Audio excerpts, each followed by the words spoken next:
देखिए आज हम लोग को क्या पढ़ना है, टेंस। तो सबसे पहले ये जानना है कि टेंस को हिंदी में कौन सी कहा जाता है। तो टेंस को हिंदी में कहा जाता है काल या समय। ठीक, कौन सी कहा जाता है, काल या समय। अब देखिए, अब आपसे पूछा जाएगा कि how many kinds of tense, how many kinds of tense. इसका मतलब होता है कि टेंस के कितने प्रकार होते हैं। तो टेंस के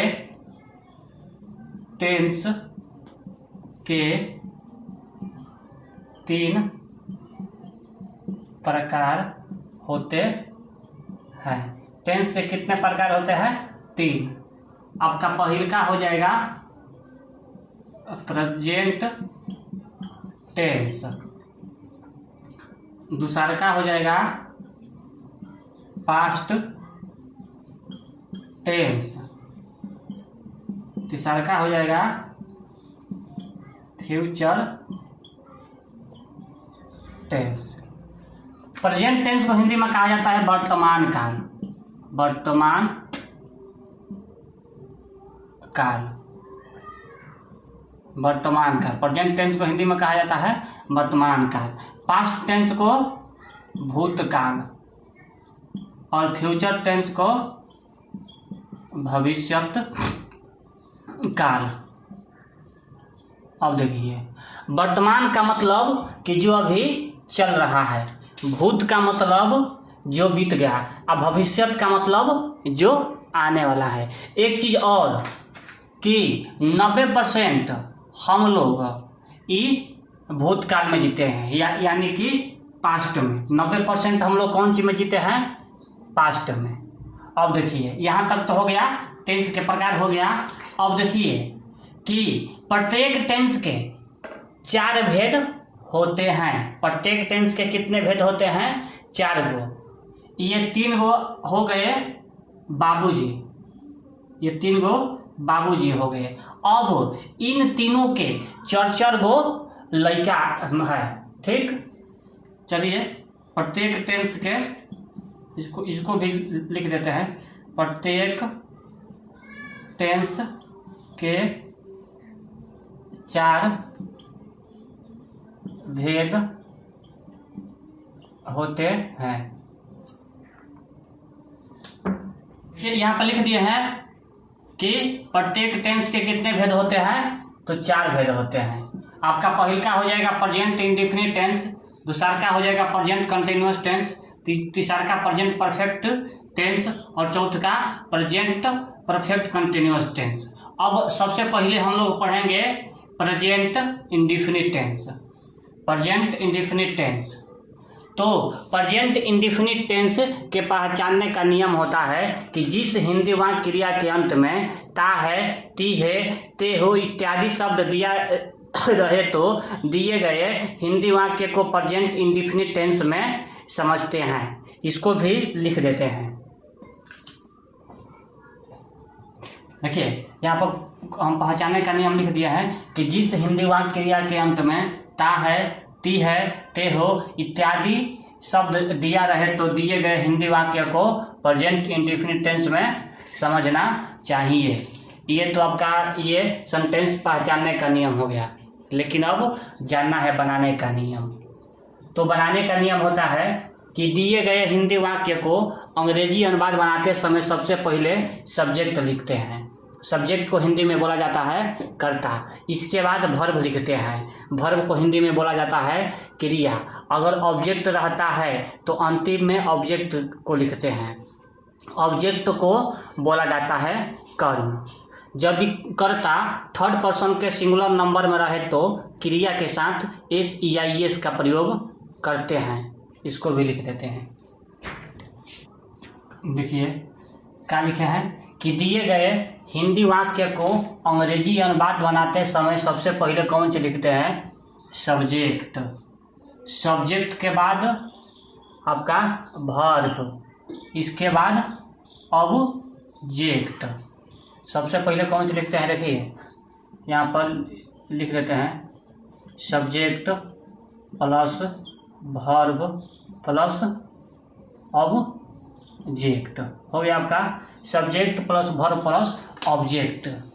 ठीक, देखिए यहाँ पर लिखे हैं कि यदि कर्ता यानी कि सब्जेक्ट थर्ड पर्सन के सिंगुलर नंबर में रहे तो वर्ब के साथ एस या एस का प्रयोग करते हैं।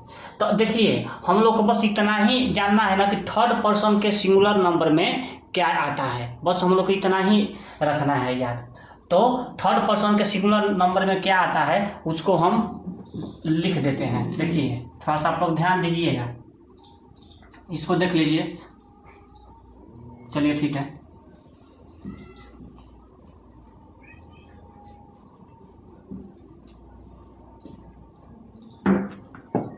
देखिए थर्ड पर्सन के सिंगुलर नंबर में आपका आता है ही, सी, इट, आइए गो, नाम। इसके साथ लगता है एस या एस। अब जानना है कि किसके साथ एस लगता है और किसके साथ एस लगता है, वो सेंटेंस से हम समझा दे रहे हैं। जैसे कि रहेगा कि वह पढ़ता है, तो वह का क्या होता है ही। अब देखिए ही कौन सी है, ही थर्ड पर्सन के सिंगुलर नंबर में यहाँ पर लिखवा दिया है कि थर्ड पर्सन के सिंगुलर नंबर में ही, तो ये ही तो हो गया। अब यहाँ पर कौन सी है, पढ़ना, तो पढ़ना का होता है कौन सी, रीड। तो जब थर्ड पर्सन के सिंगुलर नंबर में रहेगा तो एस या एस लगता है।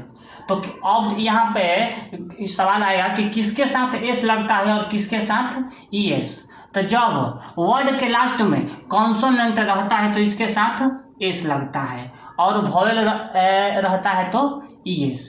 जैसे कि वह जाता है, तो ही जाना का गो, ये ओ कौन सी है, वॉवेल है, तो इसके साथ कौन सी लग जाएगा, एस। मान लीजिए कि रहेगा तुम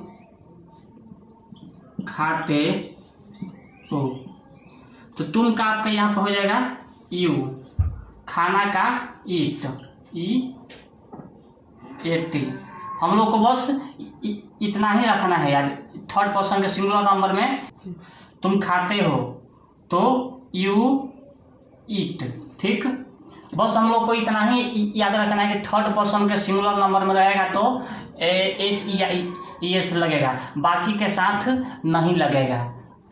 मान लीजिए कि रहेगा कि वे लोग पढ़ते हैं, तो वे लोग का होता है दे, पढ़ना का रीड। इसके बाद हम अब आप लोग को निगेटिव बता दे रहे हैं, इसके बाद इंट्रोगेटिव। चलिए इसको देख लीजिए। नेगेटिव का मतलब होता है नकारात्मक, इसको हिंदी में कहा जाता है नकारात्मक। नेगेटिव का मतलब नकारात्मक, और सेंटेंस को कहा जाता है वाक्य।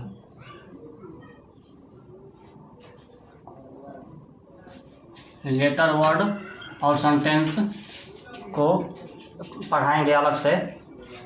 चलिए, तो निगेटिव सेंटेंस कैसे बनाया जाता है, तो इसमें सबसे पहले लिखा जाता है सब्जेक्ट प्लस डू नॉट और डज नॉट, इसके बाद वर्ब, ऑब्जेक्ट रहेगा तो अंतिम में ऑब्जेक्ट, नहीं रहेगा तो नहीं। चलिए, अब तो ई तो हम पहले ही बता दिए हैं। चलिए, अब देखना है कि किसके साथ डू नॉट लगेगा और किसके साथ डज नॉट। तो सेम प्रक्रिया, इसमें अगर थर्ड पर्सन के सिंगुलर नंबर में रहेगा तो एस लगेगा ही, ठीक ना। डू नॉट लगता है और किसके साथ डज नॉट। ये देखिए, जैसे कि रहेगा मैं नहीं खाता हूँ, तो मैं का क्या होता है आई तो ये थर्ड पर्सन के सिंगुलर नंबर में नहीं है, बस इतना ही रखना है यार कि जब थर्ड पर्सन के सिंगुलर नंबर में रहेगा सब्जेक्ट तो उसके साथ डज लगेगा, बाकी के साथ डू लगेगा, इतना ही ध्यान रखना है। तो आई डू नॉट खाना का ईट, जैसे कि रहेगा राम नहीं पढ़ता है, तो राम, अब देखिए राम ये नाम है तो ये थर्ड पर्सन के सिंगुलर नंबर में आता ही है, बनाने का नियम लिखवाए हैं, तो इसमें क्या लग जाएगा डज नॉट, ठीक। अब पढ़ना का एरी, चलिए ये निगेटिव हो गया। अब इसके बाद अब बता दे रहे हैं इंट्रोगेटिव